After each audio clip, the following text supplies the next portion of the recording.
One.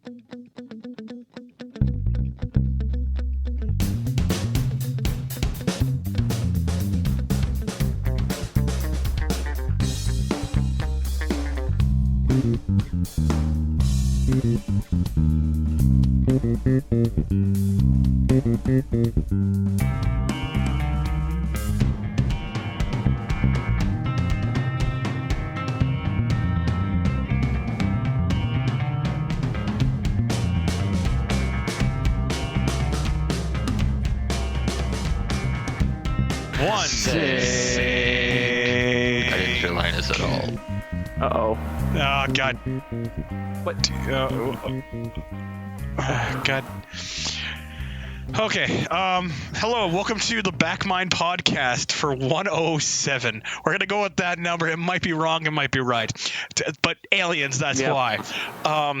Today we are joined by the illustrious Josh. Oh, God. Hold on. Oh, God. Just hope this all works together. Okay. Yep. We have our ever-present commissar, Linus, sitting in the corner there. Waiting for the technical failures to happen again. And we have our ever-present tech marine. I can't remember his name. Fuck. Shane? That's why I'm the tech. I'm the Shane. tech lead, and I'm never here. So that's why the tech always fails. Yeah. The porn marine. Yeah, he's the porn marine. He worships Slanesh. I am the ever-present Imperial Guardsman, Allan.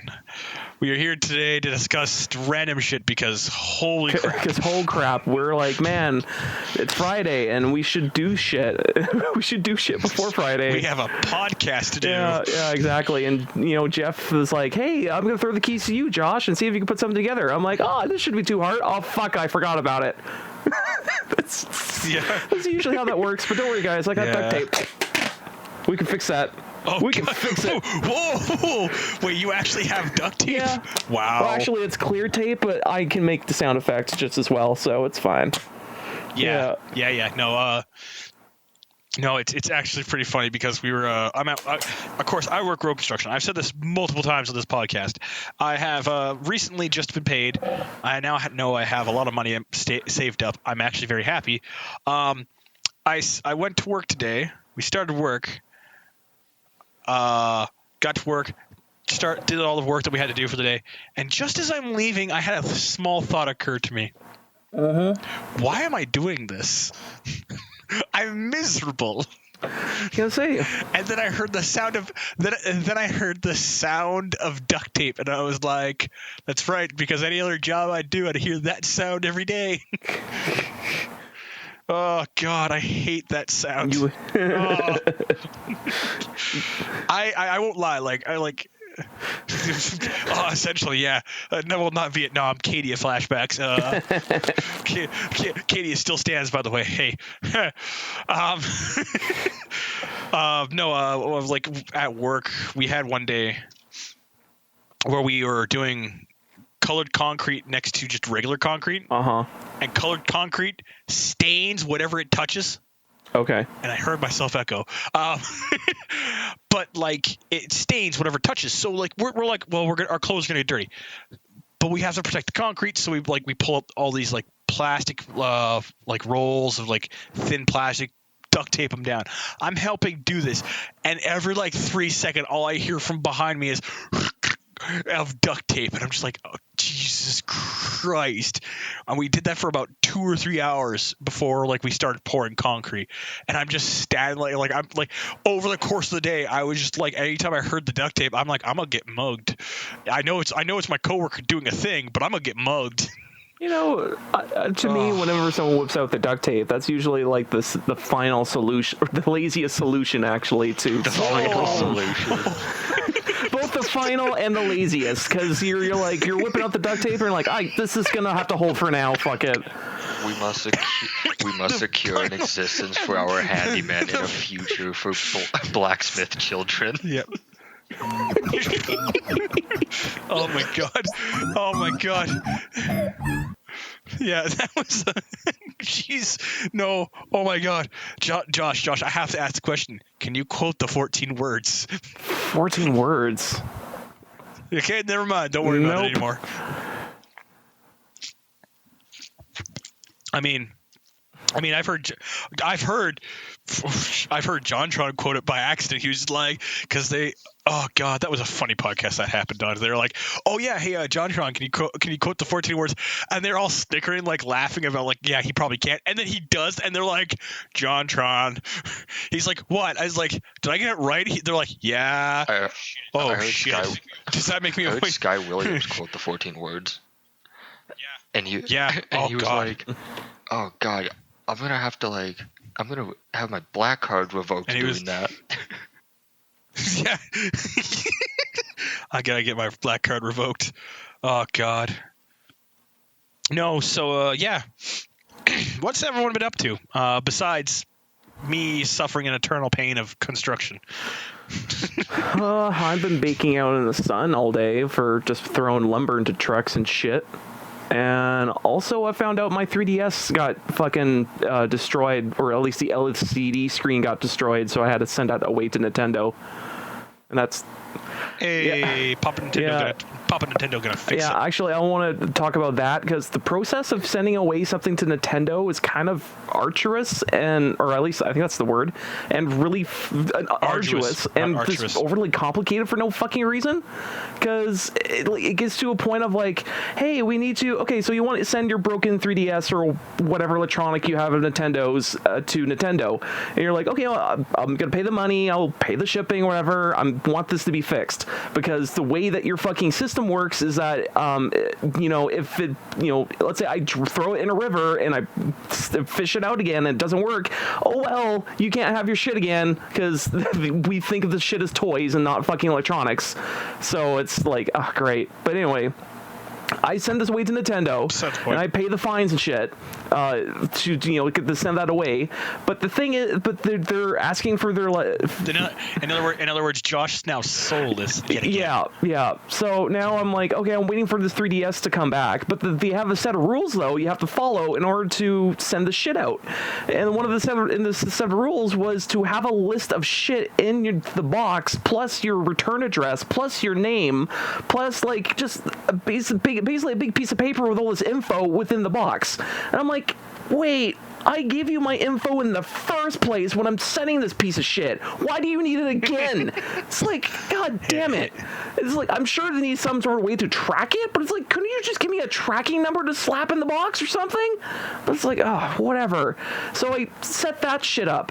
And then I got an email back of confirmation of like, all right, so one more step to do in order to send your 3DS away is that you need to find a perlator station and fill out the fucking form there so you can send it away for free.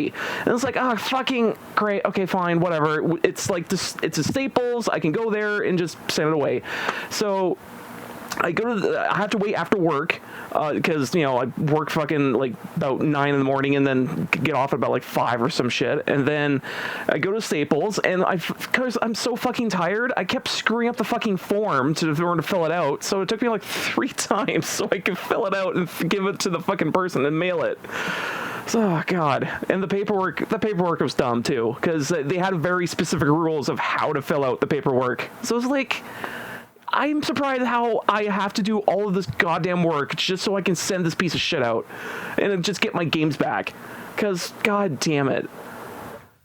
I mean, that's in stark contrast to me, like getting new parts coming in for Fantasy Flight models that broke in the box before I got them. Oh yeah. So I went to do the form on the website that does like parts replacement, and of course, sure enough, I pull up the form, I type in my email address, and I press enter, and all my info just loads up. I'm like, yo, that's creepy, but sweet. And then I upload the pictures with the description of like what's wrong, how's that, and like within 24 hours, I've got a message saying, "Yep, your replacements are in the mail, totally free of charge, bro. We got you." And I'm just like, sweet. So I should be getting you like, oh goddamn. I honestly, Josh, Josh, after all the trouble you've gone through for your 3DS, I think it would have just been easier to buy a new one. Yeah. Well, that's the catch. I heard we need a list of what we have in the box with the box. Yeah. And I'm like, buy a new buy a new Xbox too. Fuck off, tired. But the thing is though, the way Nintendo works with their fucking system model and the way the account system works, let's say if I throw the DS in a lake or lose it in a fucking house fire, I'm not gonna get my shit back again because their account system doesn't work like that. So it's like I have to. Yeah, it's super tight. Yeah, exactly. So it's like if I lose that little system, it's fucking like all that shit's gone, like forever. So it's like, fucking Christ, Nintendo, can you get your head out of your ass, or be?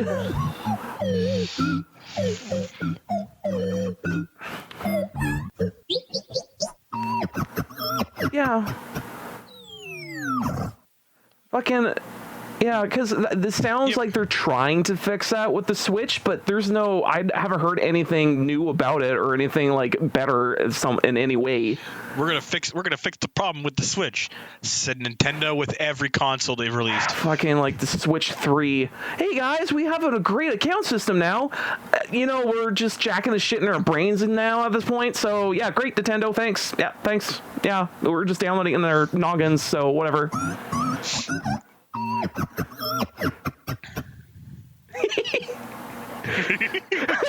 Yeah, totally. And we're already into porn.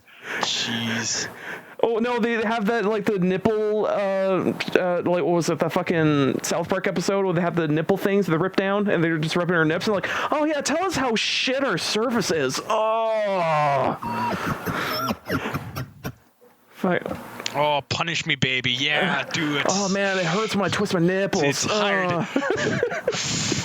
Oh, I wasn't going to go that far, but okay.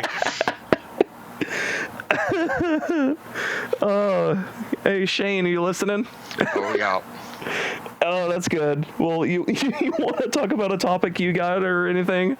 I'm going to find that clip real quick of Mel Gibson twisting his nipples. No, not the whole clip, just the one of Mel Gibson twisting his nipples. You are the craziest man in Hollywood. My nipples, they hurt when I twist them. I love that they used Mel Gibson's actual face.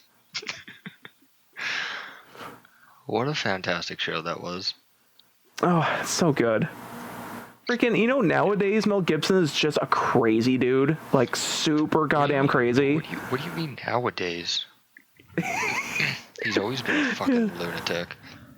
I guess so. Yeah, that's not wrong. I guess so. That's not wrong at all. Because I thought one of the days when he was an actor, he was like just normal-ish dude. Like, sure, he might do actor weird things, but whatever. But, I don't know. Just nowadays, you just see him with just the grayest beard possible and just not unkept, and he's just spouting weird nonsense, and you're like, oh, you should see a psychologist or something, but... I'm sorry about your big noses. I'm sorry you're all greedy. Okay. Nope. No. Nay. Oh, we got a horse in here. Weird.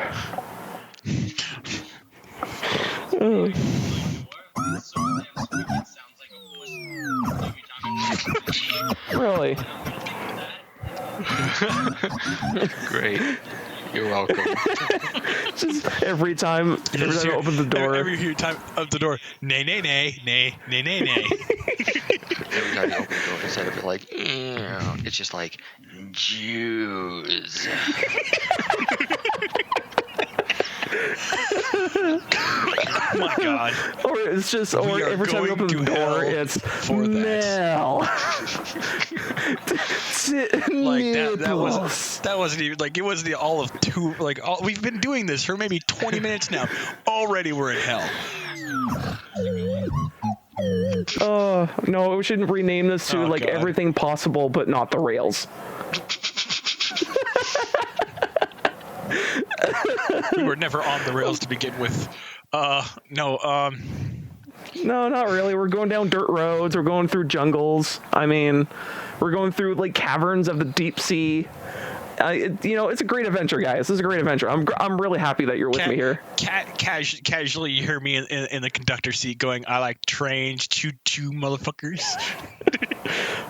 Anyway, we have supposedly a topic list we can just look at. Yeah, I'm not gonna lie. That's supposed topic list. And I'm like looking at it. I'm like, really? Is this really, really, really, really worth it? Yeah. Because I've seen some of the things, and I'm like, I don't know. I mean, two of my things are both visual, and one of them is Magic the Gathering. So, it's gonna be hard to talk about.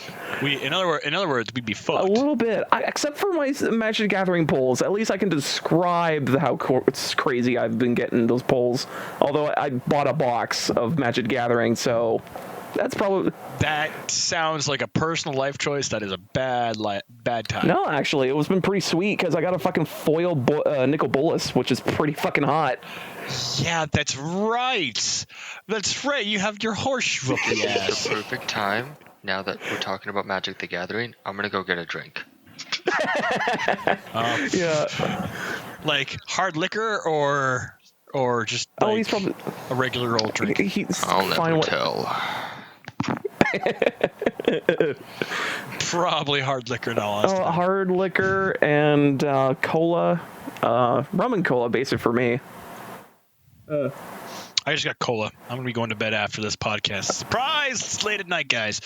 Well, what else is there? Like, I don't know. I've been dead to the world. I'm not gonna lie. Like, I haven't been able to like keep up with what's going on like in the political world or the social justice world or anything like that because surprise, surprise, we haven't been able to actually like pay attention to that. Who cares? If like. Yeah, who cares? Exactly. I mean, as much as I love the fact that like I'd like to talk with Jeff about it, he's currently ghosting us, shadowing us from the darkness, listening in, spying upon us like the most holy inquisition of the Emperor. What? I said nothing of the sorts. You have no evidence to prove otherwise. Jeff just said to fuck you all. We're just gonna say that, hey Jeff, high five.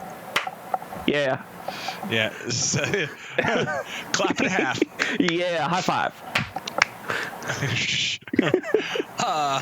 Jesus Christ, we are.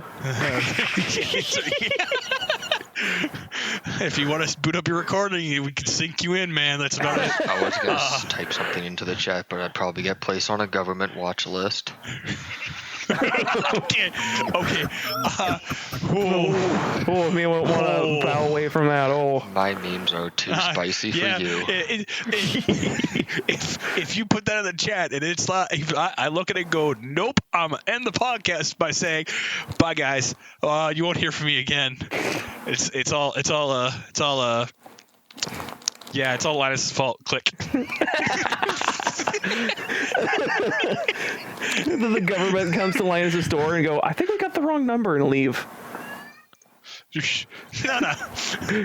Throw the trail off Shane. Throw them at Linus. They'll go to Shane eventually, but it keeps them away from me for a little while.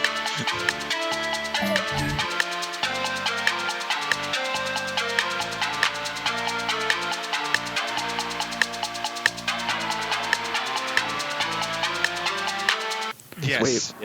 Sweet. Yeah. 3, 2, 1. Sing.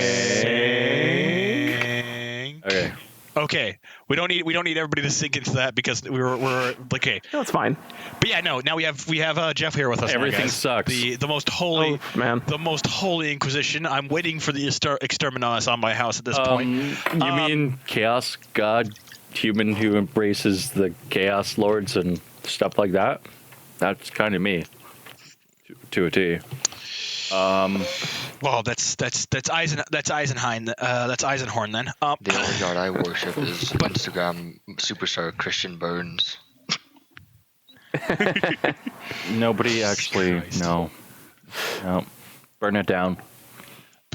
Burn it all down. Burn it all down to the ground. Just entirety of it. Just like fuck all like my quote is fuck all minorities and majorities. Just burn it. You mean fuck everything? Yeah, exactly. Yeah. I saw that fucking T-shirt that I actually wanted to buy it, and it was just like, it has a picture of a bunch of like video game protagonists on it, and it's like, I'm a gamer, not because I don't have a life, but because I hate women and minorities. Wow. So funny. Whoa! Fucking Whoa! I thought the T-shirt. This is where this podcast is going. Good job. I know what the title of this podcast is. This is going to be the podcast of Allan Goes No. Yeah. Coincidentally, it's the same podcast that I'm on. Coincidentally. and Linus and Shane goes yes.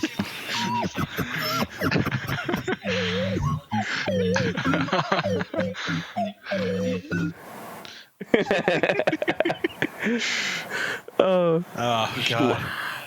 Yeah, no, I've had a fairly interesting month or so recently. Oh, and work is fantastic, but at the same time, it's great. Aliens were eating at my gonads recently. Oh, that's hot. Mm-hmm. I mean, hey, Josh, I got a picture for you that you might like. oh, and it's magic related. So here you go. Have fun with that picture. So what are we talking about? Random shit tonight. We're kind of just like lamenting at the fact that we were like, did we do anything good this week? No. Oh well. Everything's I guess terrible. we're talking about the terrible things everywhere. Like CNN blackmailing some poor sap, and then yeah, that happened. That was a thing. that was a thing, and I hate As it much as for it was a terrible thing, I don't- I loved the memes that came out of that. Oh no! The memes that came out of it were fantastic. The fact that CNN was like, oh yeah, it's like they're basically like attacking us. We're withholding his name until to make sure he actually follows through with his like promise. I'm like, hi, you're the Gestapo wants back their secrets. Oh my God! At the same time, it's just so frustrating because I'm like. yes. Yes. Yeah. That's everything. Yeah. Yeah.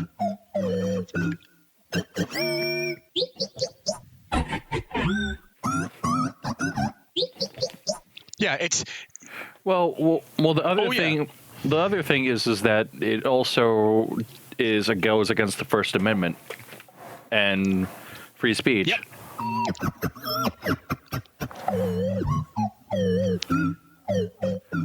Well, what it.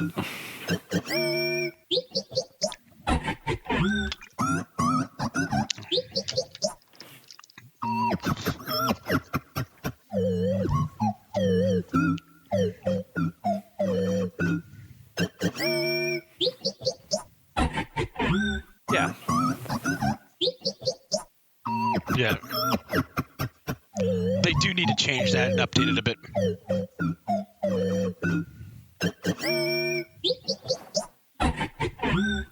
I think the issue here is is when are we going to start treating these companies and holding them to their own rules?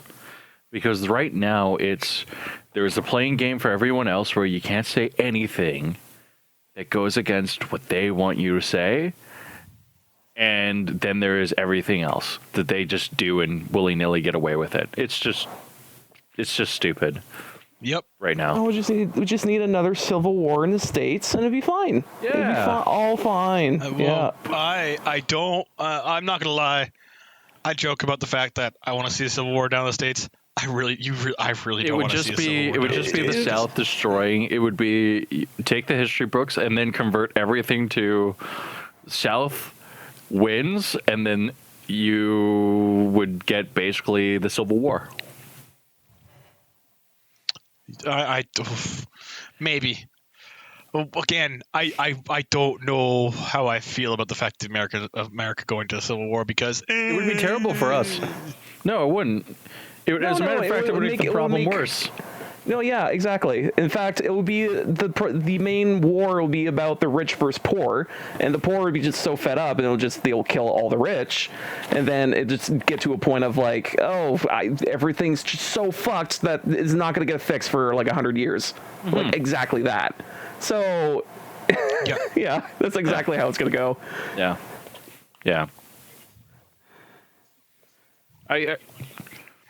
You need. Yeah. Yeah. Good. Yeah. Okay, I will freely say though, if you do it though, holy fuck, you are a saint. I would say. Keep say the problem is that when you have a candidate get elected to be your nominee that is so disliked across every line that a reality TV star can beat you, that's when you know the system is fucked. Oh yeah. Like it's just stupid at this point. More importantly, I just found a subreddit called r/CNN memes. And it's just a dump of all of them, and they're all amazing. Just like the exclusive footage of Russia hacking is just a fucking like. Yeah. It's Fallout lock picking.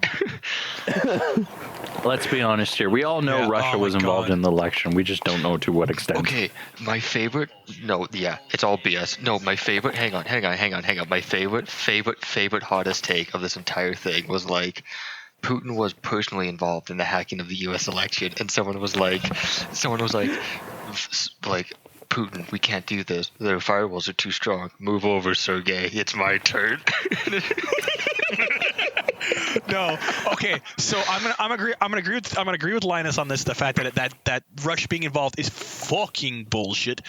For 3 reasons. One, they've already gone through all the ballot boxes, all the electrical systems, all through that. They've gone through them already, and they've no, none of them were tampered with. Well, what I mean, legit. And if they and the thing is well, that's the thing is when people say Russia was involved in the election, they mean they were involved in releasing information, change the results. Well, okay. Yeah. They did something that the journalism didn't do. Yeah. They did. But even CNN said. But there was even that Project Veritas video that came out, and he was talking to the CNN news correspondents, and even they were like, "Oh yeah, it's all fucking fabricated." Yeah, it's right now. It's just such a fucked up world we live in, but video games are still fun. So I guess that's where. Yeah. There's something I can put on the topic list. I'm not even looking at the topic list because I'm busy doing stuff. Stop looking at I'm not porn. looking at porn. We have Josh doing that. He has 50 tabs now. He has 50 tabs. It's 49. Why? I mean, this is the porn I'm looking at right now. Give me a second. This is me right now. It's just me looking at used car parts. This is a good one. Select all the squares with fake news. Wow. Wow. Are we just gonna shit on the media? Are we just is it actually when do we never shit on the media? Yeah, I'm. No. I mean, even more so than usual. Our game's gonna come out and people are gonna be like, "Don't buy this game." All it does is it reinforces stereotypes. It's just gonna be like us being like, "Fuck you." We're gonna play this game anyways, and then we sit down and play it. And we're like, wow. Yeah. Wow. Wow, this actually encourages a lot of things that we really should not do. Oh no! Oh, why did we think that? Oh, we thought it was fun. Oh. We are. PlayerUnknown is still fun. Yes. Is it? Yes. PlayerUnknown. PlayerUnknown Battlegrounds. I'm never playing that game with you guys, just so you're aware. because Jeff sucks. No, it's because I don't. Jeff values No, I know why. Jeff values his sanity. It's more of something I found. I found out I'm good at the game. Oh. So in other words, so your strategy is to drive the car, get to the most central spot of the map, flip it over, and stay in the car. there's no promises that the. Okay, counter response. I know for a fact because I've seen videos of how those safe zones spawn. I've seen one where it spawns in the middle of the ocean. It's more. I saw that. I was like, "How do you win?" It's more like I would probably at certain point decide that everyone else is an accessory to me winning, and just murder them. Even though, no, I would just sit there and be like, they could serve a purpose as like a body for people in order to look at and then die, so I could get a sniper shot off on them. Yeah, let's do that, and then just. Okay.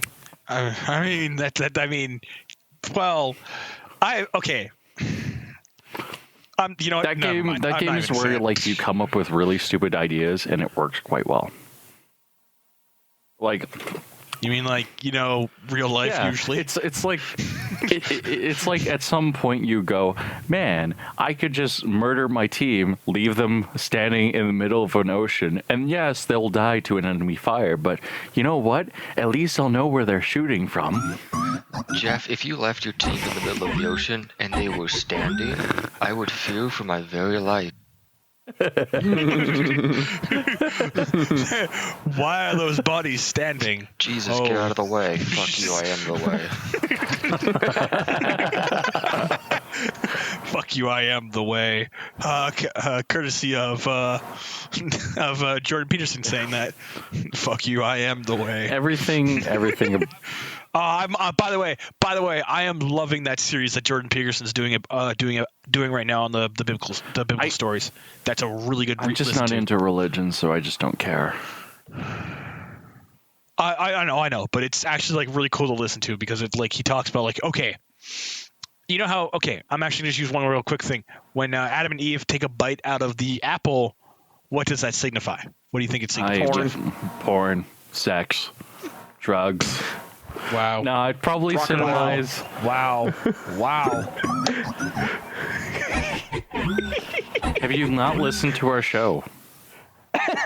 No one does. No, the show's terrible. Probably doesn't for his own sanity. To be fair, episode 69 was so terrible that I went like, God damn it. We don't talk about episode 69. No, we don't talk about it. No, shut up. Yeah. Oh, shit, I forgot to play this game.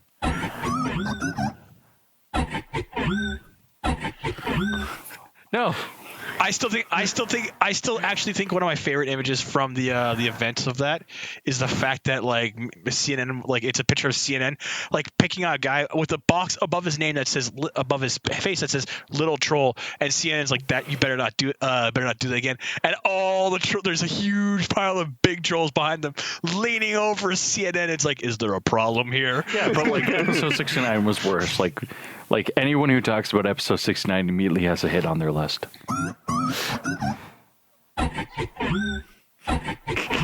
I wasn't talking about the episode, Linus. It's not like in episode 69 we lost a bunch of audio and we couldn't put it together because it'd just be making absolutely no sense. But no, that's not how it worked at all. I mean, it's not like during episode 69 we talked about the cure for cancer and the way to solve cold fusion and the answer to all the world's problems. Yeah, exactly. Yeah. Well, then the half of us lost our audio, and they were like, "Fuck! Well, we can't put this out." And then Jeff deleted all the episode. Oh yeah. Jeff went on stage. He put the computer up on screen, and then he shoved the entire audio of that podcast into the trash can, and everyone cheered. Yeah. No, like, yeah, that's PlayerUnknown, guys. And that's. Whoa. Okay, by the way, Shane, what the Genuinely, fuck? this was my favorite one to come out of the entire thing. For those of you at home, is a gif of the Patriot. A scene from Patriot where the guy gets his head blown off by a cannonball. Is Donald Trump's and the cannonball's head is Donald and the guy's head, and the blue shirt is CNN. Oh, that's great. Brutal. What makes it even funnier is it's Donald Trump yelling too. He's got an open mouth and everything. The thing is, Trump is so mean. He's probably he's such an idiot. Trump's the first president. Like, let's be honest. Since Obama was in 2012, near the end of it, but 2016 is really the height of the internet culture, and so Trump is the first super memeable president. As of right now, yeah. I think Gamergate had something to do with this, honestly. Oh my god. I think that this really shows the power of the internet. I'm going to stop you right there, Jeff. I think that may be the best, hottest take I've ever heard.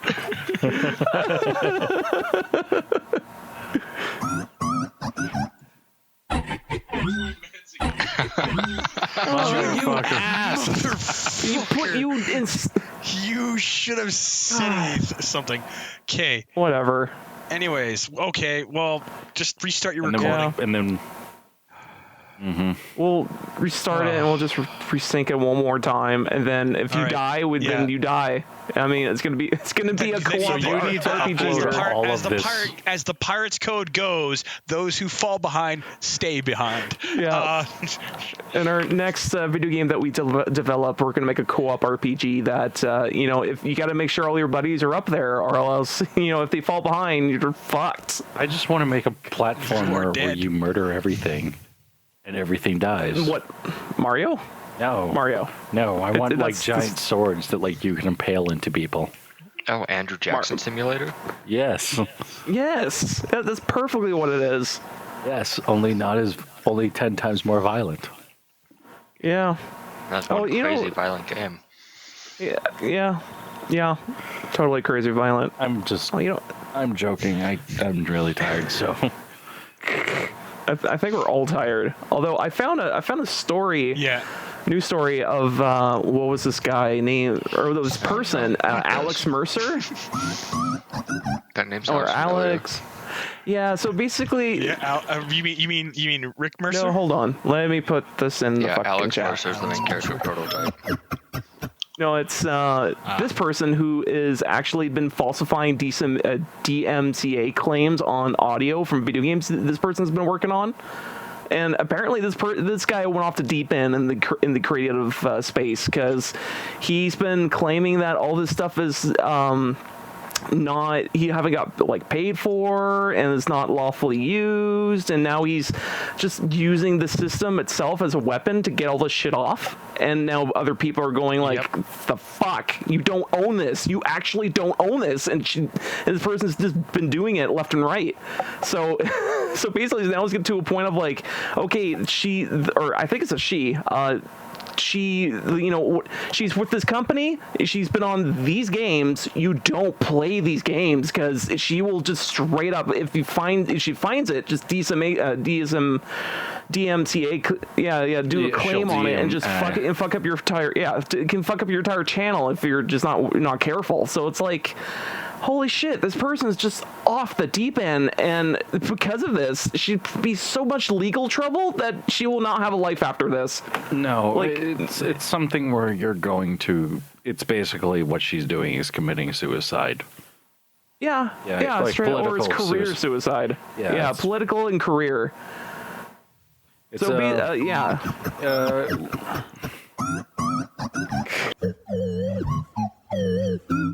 I love the fact that this past presidential election was so all over the internet, and that it was just so well covered, and it was just so I'm not gonna lie, this is actually I think one of the best presidential elections I've ever seen. Sure, it was fucking messy and it was disgusting, but it you suddenly learned okay. By the way, this is a quick thing that happened with me and one of my buddies on a TeamSpeak server because he got mad that Trump got elected. And he called Trump a fascist. And I'm like, Really? What? Really?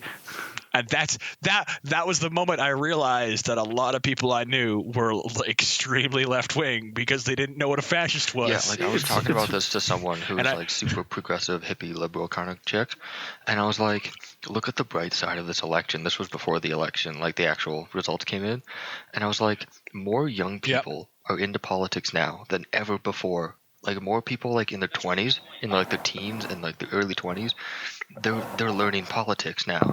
So more people are gonna know this kind of stuff, and maybe they'll branch out and like learn like how the Senate works and how Parliament works. And it's like, yeah, that's an actual good thing. And I was playing. I don't know if I've told this story before. I probably have, but I was playing Final Fantasy during the election, and my friend messages me and he's like, yo, do you want to play some Smite?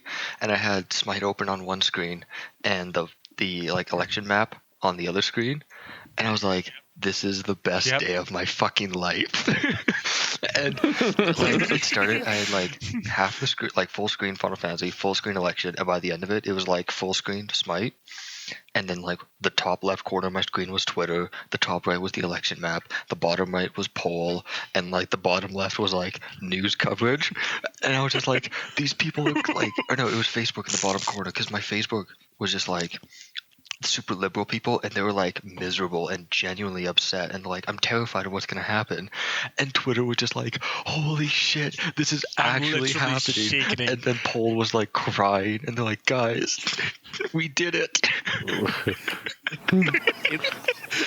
gotta love how Paul's like, holy shit, guys, it happened. Like the top comment, or like one of the top messages on the top newest thing, which is like, I love you faggots so fucking much right now. It's funny because Paul really did. Well, they memed a president into office. Yeah. They did, like straight up. No, another thing that actually got really funny for me is back to the topic with the guy with the who commented like, oh, that's how fascists like Donald Trump get elected. Because I commented like, I really don't care because like either way we're fucked. And he's like, well, no, Hillary should have been in office. And I'm like, no, Hillary was. And then like he when the moment again, here's the thing is he commented like, well, Donald Trump's a fascist. And I'm like, I hate to break it to you, but technically by that definition, I'm a fascist more than Donald Trump. And he's like, well, what do you mean? It's like, I believe in a system where there's only one party, the government, end of discussion. And he's like, I didn't know that was what a fascist was. Yeah. Also, the fascist doesn't like, like free, like the free market, open, like laissez-faire systems. Like Donald Trump. Oh, yeah. Shut up. And he got really quiet. I'm just like, it's something along the lines of like the reason why we keep talking about this is because people keep making it an issue. And it's the same thing. It's like, well, look at the DMC. Look at the people who actually fucked up the election. Because it wasn't Donald Trump who fucked up the election. He actually did everything right. Like, that's the thing with this election is I think that nobody has really kind of sat there and said, this is why Hillary lost, is because Hillary shouldn't have been the candidate. Oh, no, everyone is saying that, but nobody is listening to them, right? And it's like, no, they don't want Hillary in office because she was a woman. And we're like, no, they didn't want Hillary in office because she's a warmongering fucking psychopath. Who wanted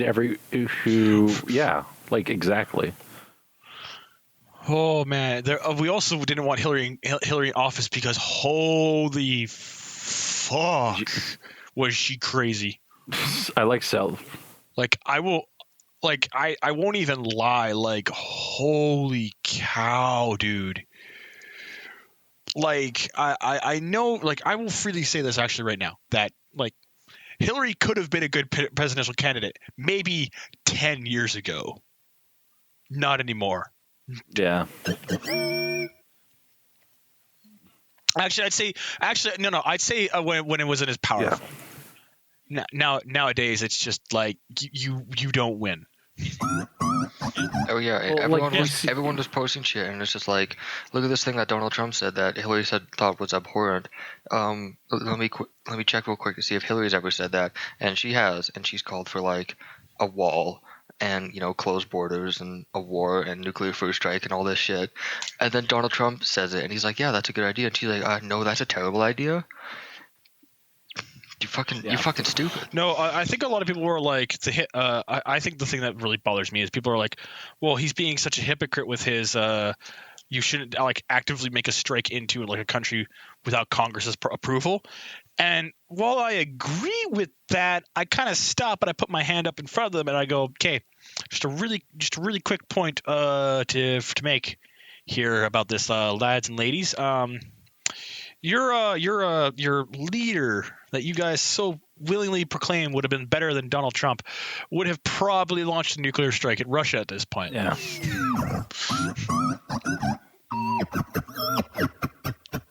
Oh yeah. Like it would have. Yeah, it would have been. I will freely say it probably actually would have been like, straight up, like legit straightforward World War III within like a month of her being put into office. Well, that's the thing, right? It's like everyone sits there and was like, they were just like, as long as, like a lot of the reasons I saw people not voting for Hillary was because they really disliked her. Yeah, and I think that might be the main thing is like, yeah, but the other thing I also am going to say is like, think about like the way that Trump handles himself during day to day. The man does not use traditional means at all. Oh yeah, well he can't, because like otherwise he has to talk to the news. The news will talk to the people, and the news is always spinning his words and making him sound awful, which is why he uses Twitter so often. And then he goes to rallies and he talks to people directly.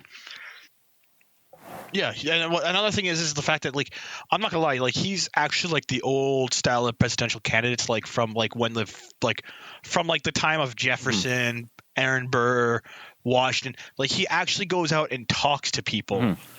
He doesn't just go out and I know that Mitt Romney, Obama, and them did that, but they did it with cameras everywhere they around them. wanted to show people that they wanted to show people that were talking and not actually talking, because who was it? It was on Colin Moriarty's channel on YouTube, and he was saying that how all the best presidents were never lifelong politicians.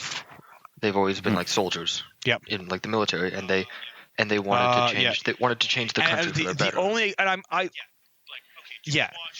George Washington, JFK, Teddy Roosevelt, Andrew Jackson. Andrew Jackson. A lot again, and this is the reason why I know I get a lot of hate for this, because I keep bringing it up. Starship Troopers, the fact that you have to earn the right to if you want to go into politics, you have to serve in the military. Surprise, because it teaches you discipline, and it makes you understand that your country sometimes needs to go first before you. Well, that's, I think, a lesson for life. Yeah, but no one wants to sit there and admit it. Oh, I've had so many arguments over that, but I'm going to get away from that topic because it's a really touchy topic. But the thing is again, the most greatest leaders, besides straight up fascist leaders who are, in my opinion, when you actually look at the ones who are fascist leaders who end up get in control, they're either bad generals who never experienced war, or they were low-ranking officers or low-ranking men who experienced war but never learned from it. And so again, Adolf Hitler, Benito Mussolini, that kind of situation. Yeah. But when you look at countries like the founding of the U.S., when you look at Great Britain with Winston Churchill. Winston Churchill, the head commissioner of the Admiralty, experienced one of the greatest defeats in his military career, and he instead of being it was just a da-da-da-da, and he fell into wallowing sadness and that stuff, he got up, enlisted in the army, and went and served in the frontline trenches. And then look what he did in the next World War. He literally turned around the world and said, "It's coming. it's either you are ready or you're not. And then he became. That's the reason why we call him the British Bulldog. You look at like people like Canada's actually a unique exception to this rule, because when we look at our military leaders and go, well, that guy would probably make a really good political leader. We stop and we look at our military leaders and go, wait, those are just university teachers. Pretty much. No, like, and it's so funny because you actually like look at the Canadian military history and you look at our famous generals and you're like, university teacher, university teacher. What the fuck? It's almost as if that our Canada should not be the. Well, Canada has like one of the strongest militaries in the world. It's almost as if like we're bred into that or something like that. Like it's one of those things where like it's just so unique to us as a country. Mm-hmm. Am I wrong? It was actually the reason why, like when peacekeeping operations went along, why we were almost immediately tagged, like, yo, tag in. But we just did the last one. Tag in, motherfucker. Yeah. But at the same time, I understand, like I'm actually like somebody who believes like that doing military service and all that stuff is something that like people should like. And that's the thing is like I've actually met people who think the military is a bad idea and how the police are way too militarized and stuff like that. And I sit down and I think to myself, I come from a military family. I understand the costs. Yeah. How can you not? Well, it's Well, no, that's the thing is I mean up here in Canada. Yeah. That's the thing. These are people talking about the Canadian police and the Canadian RCMP, and by the way, those are basically your state troopers, but up here in Canada they always wear red. So they are very, very visible, and when they show up, unlike the state troopers, you give up. No, it's more of you show respect. Yeah. No. I mean, if you're a criminal, because when the RCMP show up, it's usually they are the cavalry. They are the step before. Unless you grew up where I lived. Unless you live out in the middle of nowhere, in which case they are. Yeah, that's the only thing we have. And then it's the military, and there is no gap between them. Where I lived, I don't know if you guys ever heard this story, but way back in 2005, a crazed meth addict shot and killed 4 RCMP officers. Yes, I did. With an automatic weapon. Yeah, we all. Yeah. Yep. Good times. That was down. Yeah. That was That It was actually north. It was north. That was a terrible time. I'm still waiting for those bronze statues. They're up in Merithorpe. Yeah, that's what I mean. I didn't know if they were up or not because I hadn't heard anything about them. 8 years ago. One of the guys. Yeah. One of the guys that was killed was my next door neighbor. I got a picture of him right behind me. Yeah. Yeah. And that's the thing is like if you actually like, I'm not gonna lie. Like if you actually like sit down and like look at like the. That's the thing is when our police officers get killed. We don't berate them like how it happens in some countries. Like, well, what did you guys do wrong? It's like, no. Sometimes the situation you can't help it. Sometimes it happens. Like I think our police officers are also a lot more competent than some of them. They are. Some of the. We have. That's the thing is we actually have. I know for a fact because I talked to one of the a guy I know who's doing police officer training. Said they have a weapons training class where they are taught the reasons why you should use a gun and the reasons why you shouldn't use a gun. And they are taught that. Like they very much distill the fact of this is a gun. This is something that's going to kill people. Don't use it unless it's so necessary that you think someone's going to die if you don't. Someone probably will die. Yeah. And that I think is the difference here. It's called the Don't Shoot class, which is actually like a really clever name. So I think we've bummed ourselves out too much, and we need to.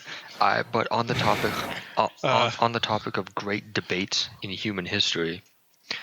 So on June 14th, 2017. Oh no!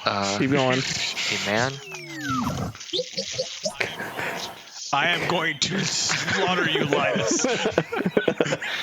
there will be He's there will be a head upon a pike. so excited, guys. As I was saying, on June 14th of 2017, a man named Chad Kroeger, the frontman for the band God. Nickelback, was in an interview with a magazine, like an online publication called Metal Covenant.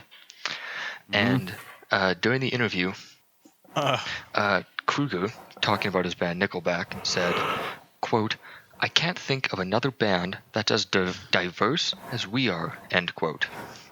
In the response, the interviewer almost immediately brought up a band called Stone Sour, which is fronted by a man named Corey Taylor, who also fronts a band called Slipknot.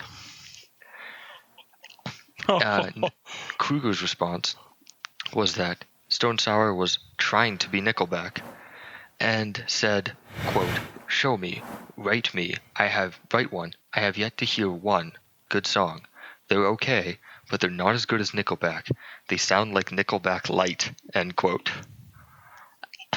Okay. So here's another quote. He moved on to Corey Taylor's other band, Slipknot, and said, quote, "They've had to put on masks and jump around. How good can your music be if you've got to beat each other up and throw up in your own masks every night?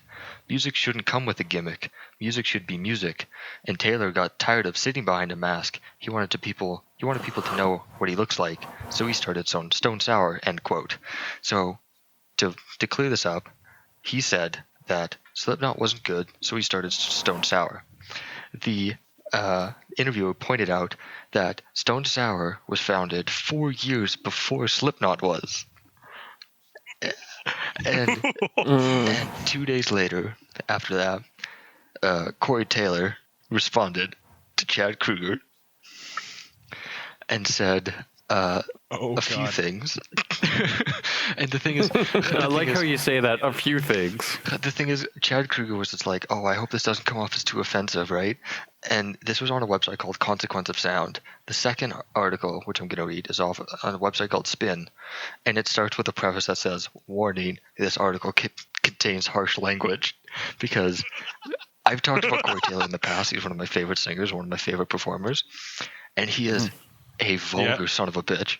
He's written multiple books, like he's a New York Times bestseller, and he has got like George Carlin style comedy.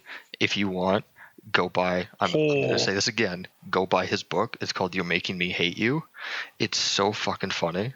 And if you get the audiobook, it's narrated by him. But, so he said, God. Where can I find it? Okay.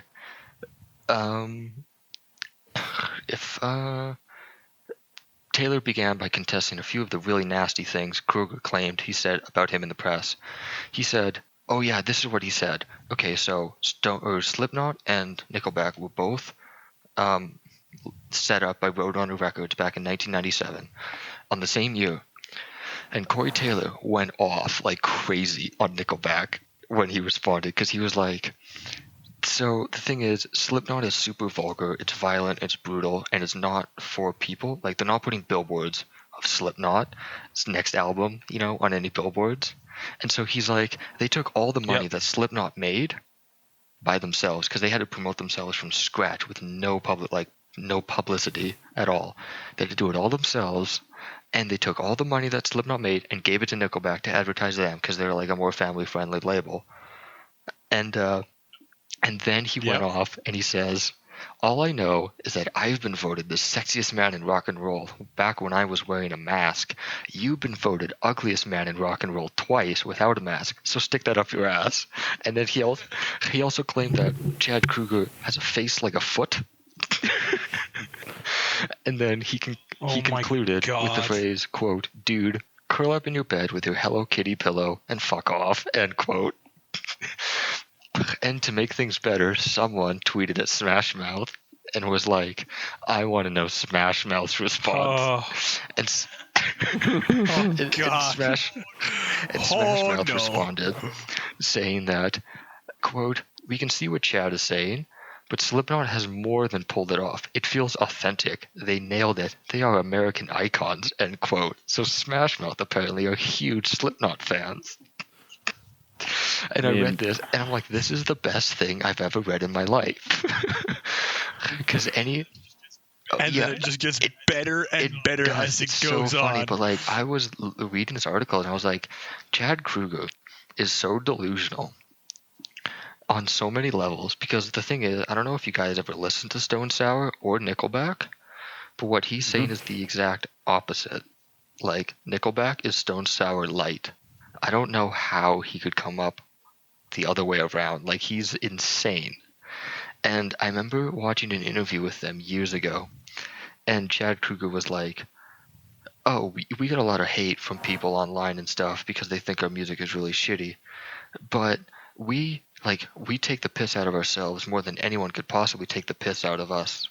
And I was like, no, that's not possibly true. Because if you truly hated yourselves and you were your toughest critics, you would go out, find every single copy of every single song you've ever recorded, burn it, and then hang yourselves to stop yourselves from ever recording another piece of music in your life. Yup. But, okay, so here's the thing. I don't like Slipknot because, it's not for you, yeah. But it's not for me. I haven't heard the other band that spawned before Slipknot, but became Slipknot, whatever the fuck it is. But I've heard a lot of Nickelback. I am one of those people who enjoys Nickelback from time to time because that's the thing is, okay. So here's the thing. I will actually say a lot of people online hate on Nickelback, and a lot of people online hate fucking Cougar. I agree with that. You know why people hate fucking Nickelback? Because their music works. It's really frustrating that it works, but it works. There are some good Nickelback songs, I will say that. But there's like Silver Side Up. I remember. Here's the problem with that is I kind of like Silver Side Up when I first heard it because I was like a child, but then I realized that album was released on 9/11, and so I'm kind of like, I don't know about this. I don't know about this. Okay, but people are like, counter response to that. How could they have known? They did it. Never forget.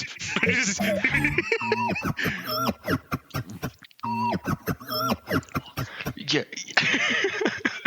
Don't worry about this. The next thing. You know what? That was what was playing on the radio, and they were just like, "Oh yeah, thank you for flying Saudi Airlines," and then it's like, "This is how you are mine," and they're like, "Oh God," and they just like veer off the plane and crash it, killing themselves. Are we just coming to the conclusion that Nickelback caused 9/11? But the thing is, like, the way Chad Kroeger is just like, people like make fun of Nickelback, and we basically became a meme for how terrible we are. It's like, no, it goes deeper than that. Someone started a petition on change.org to keep you out of England. Like, that's how much they hate you. Yeah, it's weird. It's almost as if people don't like a band because they make decent music. They don't make decent music, though, is the problem. Like, if they were like, I don't know, if there was something about them, but there's like, I've listened to Nickelback, a lot of it, and there's nothing good about their music, save from like album that came out like 16 years ago. They've made nothing good since. The thing is, though, I've had to listen to Nickelback on a long ass car trip from going from Grand Prairie and back, because it's fucking 5 hours. I can tell you that just listening to like 5 tracks. Look at this photograph. listening to 5 goddamn tracks. They're mostly like this weird country music, folky, sound to it. The rock thing to it as well. But it's like, but the majority of it, it's all like this country western bullshit. And it's like, no wonder they're so popular, because they somehow cornerstone the fucking, like, oh, we got rock, but it's country music at the same time. Yeah, that's the thing. That's dumb shit. Yeah. That's something I actually will agree with. Is they did the country rock before country rock was a thing, which is I think that's why they are so popular. Well, there was like Garth Brooks back in like the 90s or whatever. Well, no. Like, that's the thing is, like, well, when Nickelback initially started coming on the scene, they had that sound. And country, like a lot of newer country artists like Garth Brooks, Tim McGraw, Keith Urban, they picked up on it. Like, Keith Urban and Tim McGraw Keith Urban and Garth Brooks did very, very, very old style country music initially, Yeah, and then they moved transitioned to more into country rock. Nickelback was the opposite, where they started really rock heavy, and they kind of shifted to a country vibe. But they were the rock. But the thing is, I just know they did that because they're trying to water down their music and make it accessible to like the biggest audience possible. And so it's like they're not doing what they want to do. They want to do what will get them the most, revenue. It's soulless. It's cheese whiz, as my uncle would say. That's kind of actually what summarizes this Nickelback to a T, though. Yeah, because I don't know. Yeah. The thing is, the majority of bands that I'll listen to, I posted on Twitter, and Josh has been following me on Twitter, and he sees like all the albums I post on Twitter, and like all the bands I listen to, they're like the really small bands, like a few thousand, like 10,000 maybe fans. You see like the concert tickets go on sale, and it's like $30. You'll see like Nickelback tickets on sale, and it's like $80-$90. But like you want to see, but what they do, what that band, like that $30 band is doing, is something that like not many other people are doing. They're doing what they want to do and not what they have to do. They're doing something that will actually be they're doing something that because they want to make it and it's making money. Not because it's it's making money audience. And they want money. Yeah, there's like a starving audience that doesn't have, what they want. And so they're like, we will satiate this tiny niche fringe group of people because we also want that. And Nickelback is just like generic garbage. Give us money, please. Yeah, like Nickelback is my first rock band. I remember Rob saying that Nickelback was his first live concert. I felt genuinely bad for him. I still have not gone to see a concert. Actually, no, that's a lie. I go my first bars band, and stuff. What do you say, Bruno Mars? No, I go to like bars and stuff like that. So, yeah, the first like actual live show I ever saw, I think I was 12. Yeah, I was 12, and it was for Van Halen in 2007. That was a wicked good show. Wow, that's pretty amazing thing to remember at age 12. Oh yeah. Like, I was super young, and then, like, a year later, I saw Metallica live. That was also a wicked good show. You have a way better childhood than I did. Although my childhood was just mostly playing video games. So, I mean, I've only seen one concert live. I don't count the fact that I worked at concerts live, like Metallica, Iron Maiden, Nickelback. Iron Maiden would be so awesome to see live. Oh, I got in for free and got paid to be there. As fuck. Wow. Yeah, it was actually really cool. Like that was back before I really got into Iron Maiden, but it's still like it was still really satisfying to listen to. My brother told while I was working. Yeah, go ahead. But what made it really funny is the first concert I've ever been to live is Sabaton, and dude, holy I would pay so much money to go see Sabaton live. You want to know how much? You want to know how much the tickets cost? Because it happened right here in June, like and you want to know how much it cost? Nice, $40. Very nice. And oh my god, the place was amazing. It was just like packed, and it was just holy shit. Like I started upstairs in the because it was a double layer like little venue. It was Union Hall. And I start upstairs because they get two bands on stage, and I'm just like, okay, it's pretty cool, sweet, that's nice. I just listened to the first band. I liked the sound, but I was just like really out of it because I had my first day of work as well, and I hadn't had a chance to go home, shower, and change. So I'm upstairs, sweaty already, tired, and I'm just nodding my head to the beat. The second band comes on. They sound like a like the old how like the old rock bands where they were like really Nordic, really heavy metal, but had like operatic singers and stuff like that in them. Metal band, like fucking Blind Guardian or something. Yeah. By the way, because of just before I went to that concert, I discovered Blind Guardian, so that's a thing too. So I'm listening to them, and then I sit down on a couch. By the way, the couches at Union Hall are fucking soft as fuck because I passed the fuck out for 20 minutes. I sat up. I'm like, where am I? What's going on? And all I just hear is music in the background. I'm like, right, I'm at the concert hall. And then the second band goes off stage. I Oh my god! I'll get the names of them after and give them to you because they're actually pretty good.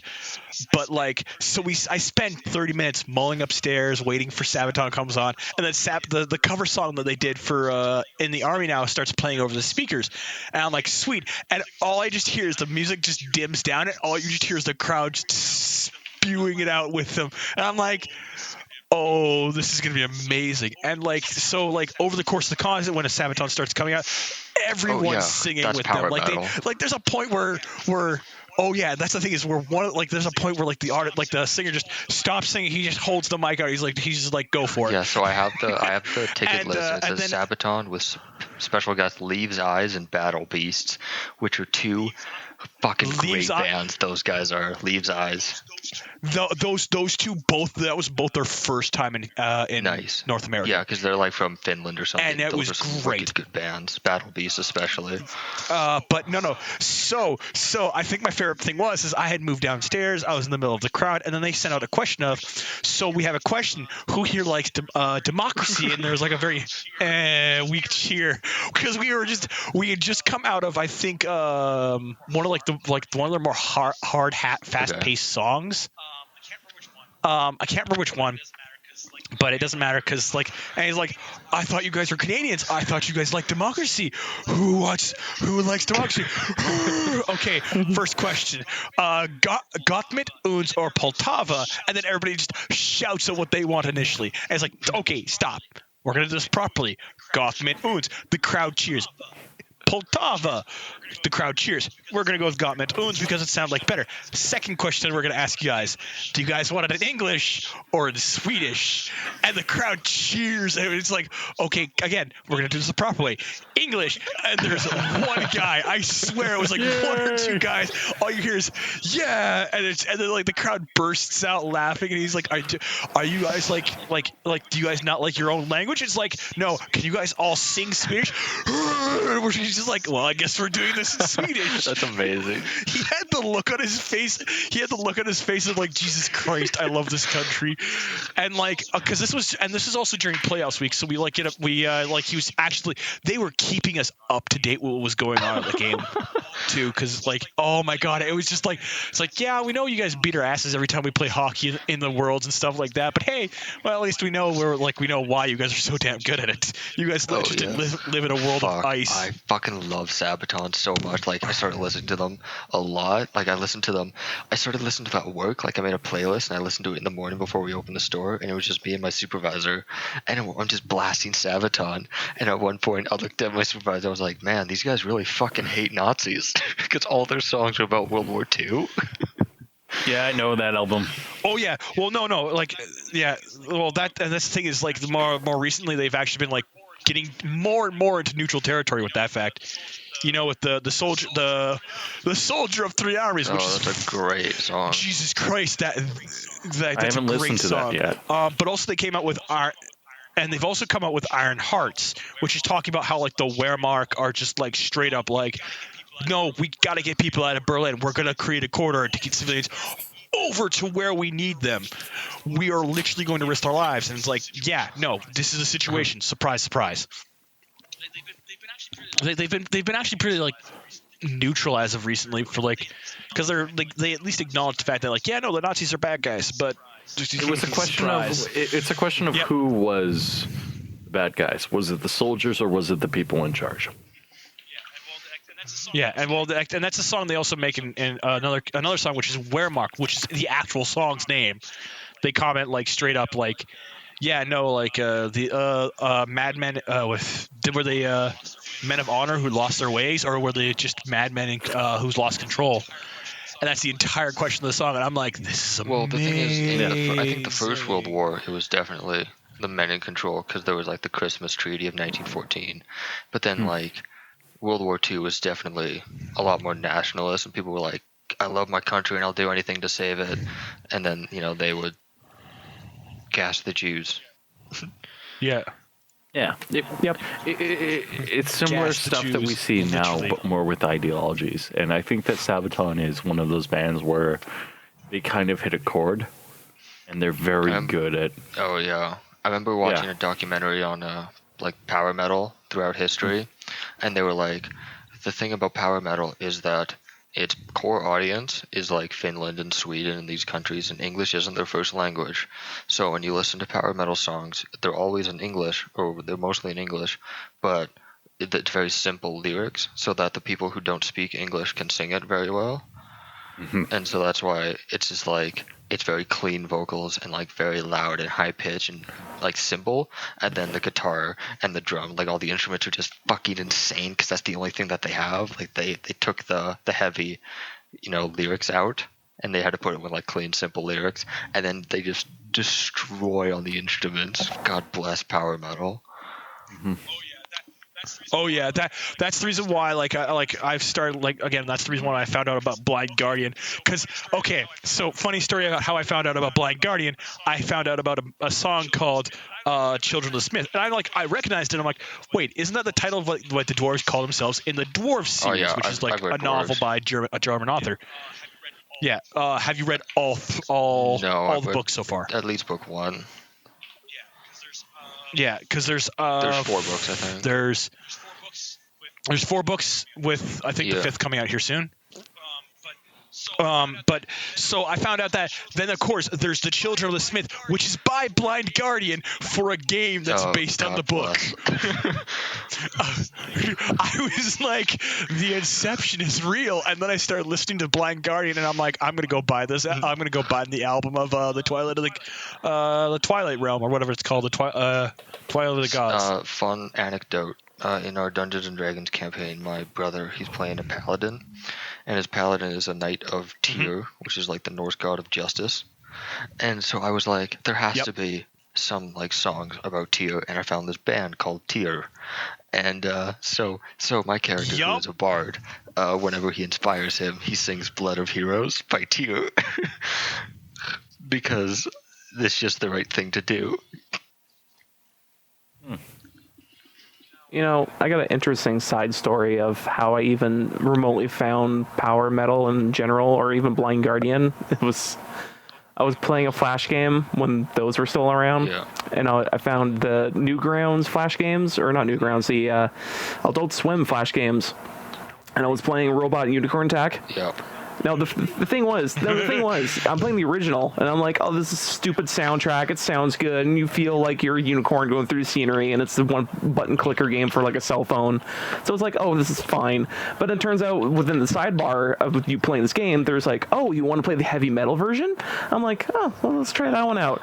And I click on it, and and it's Blind Guardian blasting in your ears, just hardcore as possible. And it's, oh my god. And when you're playing through that, you're playing through that, you're like, man, this feels way better, and I like this track so much. And it's like, that's why I freaking like Blind Guardian now. It's because, oh, thank you, video game, for showing me the soundtrack that exists.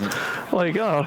Yeah, my favorite thing is I told people that I started listening to Blind Guardian, and my buddy, who's a big he's a big tabletop player and stuff like that, literally looked at me and said, "I'm gonna send you a bunch of music from a bunch of other bands. I'm gonna see which ones you like."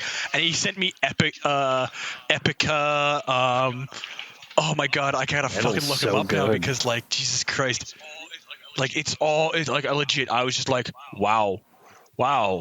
Right. Wow. The thing is, like, this is the one thing that I notice a lot is it's always Blind Guardian. When people were like, I remember one day Josh sent me a message. He's like, "You should listen to Blind Guardian," and I was like, "Josh, are you fucking kidding me? Of course I listen to Blind Guardian. Like, everyone listens to fucking Blind Guardian. This band is fucking incredible." My first metal band was Dragon Force. See, Dragon Force is like, even Dragon Force is a pretty good like power metal band, especially the new out. They're like 20. What is it? They're 20. Whatever else. But here's the thing: at least they honestly admit that they can't do all their music live, because they're like, legit, we can't. It's physically impossible for us to do it correctly live and make it sound good. Oh my god! But this song, Battlefield, so good. No, one of my favorite songs is the Wasteland one. Oh yeah, I know which one. I know which one you're talking about. Linus, you haven't talked for a bit. I'm not qualified for this discussion. He doesn't like music, guys. I have no credentials. To be fair, To be fair, when we hanged out Well- at college, we would never talked about music this much. I mean, I did. Because we didn't get the chance to. Anytime we tried to.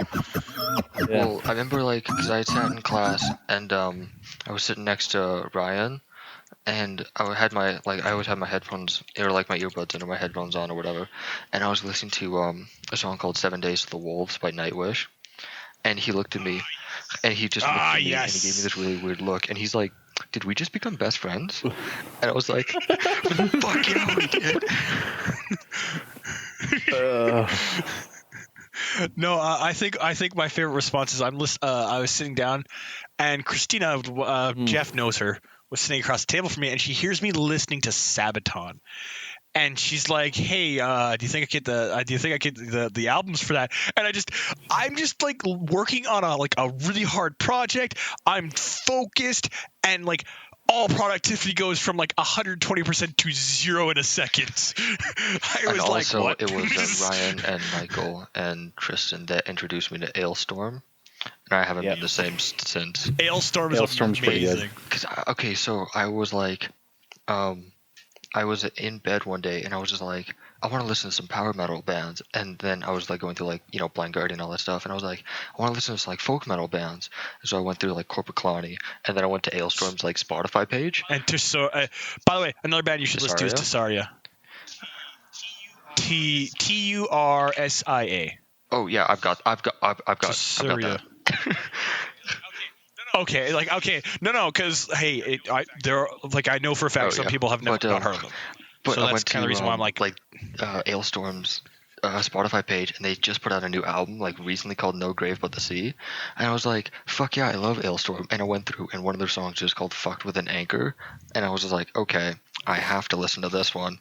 And it is, and I sent it to my brother's girlfriend because she really likes Ailstorm, and she was like, yeah, it's so weird, I was listening to like the indie chill out playlist on Spotify, and this song was on it for some reason. Like it was put on there by accident, so it's like Ed Sheeran and shit like that, and then like Fucked with an Anchor by Ailstorm came on. Oh my god.